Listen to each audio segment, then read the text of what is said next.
សួស្តីបងប្អូនបងប្អូនទាំងអស់គ្នានេះគឺជាការដំណើរកំសាន្តដែលមានកម្រងអ្វីសោះទាំងអស់ហ្នឹងបាទគឺគ្មានការព្រៀងទុកគ្មានការទុកមកទេបាទនេះគឺដំណើរកំសាន្តបលែងកោះស្លាកែត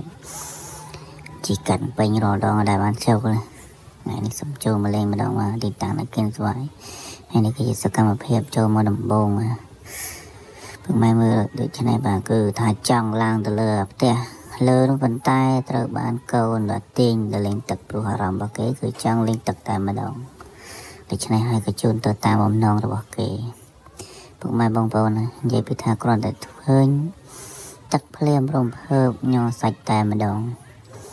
ព្រោះថាជាក្តីសុខរបស់គាត់ទៅហើយឲ្យតែបានលេងទឹក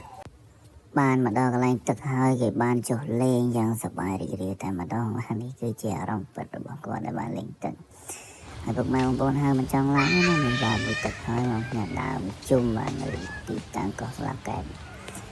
ហើយគេឃើញម៉ាក់គេធ្វើដូចរំភើបមួមហ្នឹងព្រោះដោយសារអីពេលហ្នឹងគឺខ្ញុំបាននាំគាត់ដើរមកមុននេះគឺសកម្មភាពដើរទៅលើស្ពានទឹកបាទកំពុងតែដើរសុកហ្នឹងចិត្តដល់ហើយគាត់ទៅម៉ែខ្ញុំក៏ដូច្នេះក៏នាំដើរឲ្យម៉ែសម្រាប់ឲ្យនាំគ្នា3នាក់ម៉ែកូននឹងដើរយ៉ាងស្ពានចឹងទៅមើលគេមើលឯងហ្នឹងទៅព្រោះកុំឲ្យថាយកបានមកហើយមិនបានដើរសោះបានណាស់ហើយមកចូលមកកញ្ចុះចុងគេបងអស់សម្រាប់បន្តិចរៀងអស់កន្លងដែរបន្ទាប់មកខ្ញុំឡើងទៅកែងវិញពេលឡើងមកដល់កែងខ្ញុំឃើញទេសភាពកន្លែងនេះទំនងណាកន្លែងបំបែកជា4ខ្ញុំក៏ថតមកជុំលេងដើម្បីមើលទេសភាពប៉ុន្តែពេលហ្នឹងថ្ងៃក្រោយឡើងពេកចាំងបន្លឺហើយនេះគឺសកម្មភាពកន្លែងហើយកូនគេថតអានេះក្រោមផ្ទះបុរាណនេះម្ដាយរបស់ខ្ញុំកំពុងតែថតឃើញទេសភាពស្អាតបែប premium ហើយនេះគឺកន្លែងដំបាញកៃបងប្អូនដែលយើងធ្វើ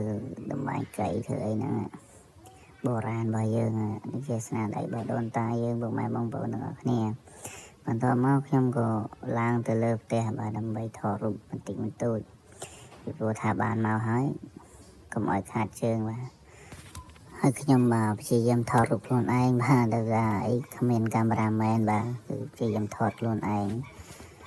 ហ្នឹងហើយបងប្អូននេះគឺសកម្មភាពរបស់ខ្ញុំខ្លះបាទនេះចង់បញ្ចប់នៃវីដេអូបាទចុងក្រោយហើយពួកខ្ញុំរៀបចេញនឹងទៅផ្ទះវិញព្រោះថាល្ងាចហើយខ្លាចទៅដល់ផ្ទះជប់បងប្អូនហ្នឹងហើយទស្សនាវីដេអូតាំងពីដើមដល់ចប់ខ្ញុំសូមអរគុណពុកម៉ែបងប្អូនបាទនេះជាសកម្មភាពពេលចុងក្រោយពួកខ្ញុំមួយនឹងចាក់ចេញពីផ្ទះបុរាណដែលមានសម្រស់ស្រស់ស្អាតសុភាពបែបនេះបាទមិនថាទេសភាពមិនថាអីណាឲ្យ professional នឹងសូមអរគុណហ្វេនៗទាំងអស់គ្នាជូនពរហ្វេនៗទាំងអស់គ្នាជួបតែសុភមង្គលសុខភាពល្អនិងរកស៊ីមានបានសូមអរគុណបាយបាយហ្វេនទាំងអស់គ្នាបាយបាយ